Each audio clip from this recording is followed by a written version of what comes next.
Happy 2026, everyone. I got a little break in the weather, so I thought I'd come out and record from here today. And we're about 9 months into, post-Liberation Day tariffs that President Trump put out there, and small businesses are still recovering from the shock that actually had. It really hit small businesses, small business owners. The economy as a whole kind of hit everything. Obviously, the stock market rebounded to all-time highs and did its thing, as it always will. But for small businesses, they went through a few things. Their entire logistics chain was set up without this in place. There's the impact on the founders as a whole. I'm always worried about is the impact on the entrepreneurs and the owners themselves, because these are the folks that do employ the vast majority of Americans. So it's really important that, understanding what happened to them and kind of what they've been going through as they've been trying to manage their way through the tariff issues that have been going on. And now that folks have had a chance, and that's what I love about business owners, I love about business as a whole, is their ability to adapt. Those that can adapt do, and they thrive in whatever the market looks like. If we go back in time, business owners were hit with, especially those that were importing from China, 145% increase, like in theory, on the cost of goods that they were going to be selling. Like, it was insane. So in very short order, business owners had to figure out, okay, I have to change my supply chain. What am I going to do? And you saw the beneficiaries of that. They made their move to, Vietnam, Cambodia, and Mexico. Mexico was a huge beneficiary of Liberation Day. That speaks to the larger vision that President Trump and the federal government as a whole, where they want the economy shifting, which is they want supply chains to be done within the Western Hemisphere. They want everything done North and South America to the greatest extent possible. So they're going to do everything they can to make those areas the preferred vendor of choice. Obviously, America first, right? However, you can see all of the pressure and all the work that the administration is doing, specifically in their negotiations, are to get favorable treatment for American companies within the Western Hemisphere. You can just see it, it's there. They don't really care. You can just tell they don't care if we do any business in Europe.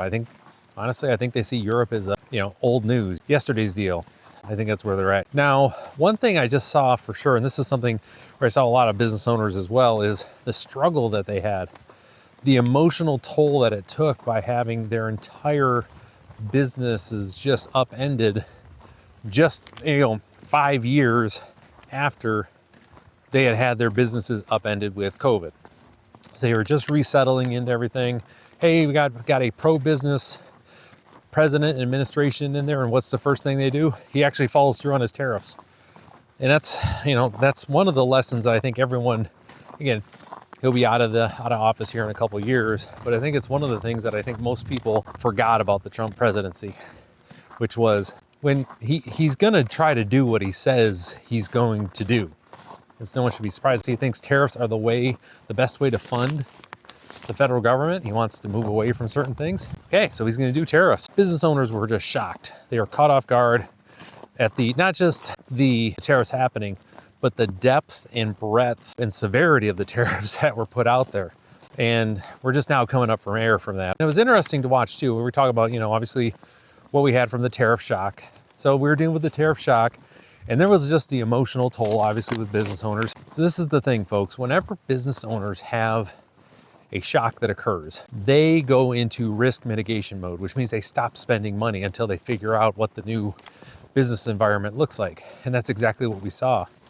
It's one of the worst springs and early summers for business-to-business transactions in like 25 years. It's terrible. Tons of business-to-business companies just went out of business.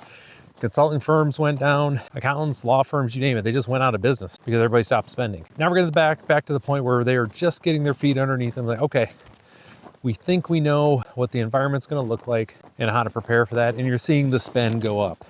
Like, that's happening. So how did the business owners adapt? It was pretty straightforward. They did a couple things. One, they diversified their supply chains. You saw more and more movement away from, those single sources of supply. It just wasn't something that was happening. They made sure to have not only, a China, but a Vietnam and a Mexico and in the US. And frankly, that's just good business. And a lot of business owners, they got a little lazy and, they got caught. And they made adjustments now.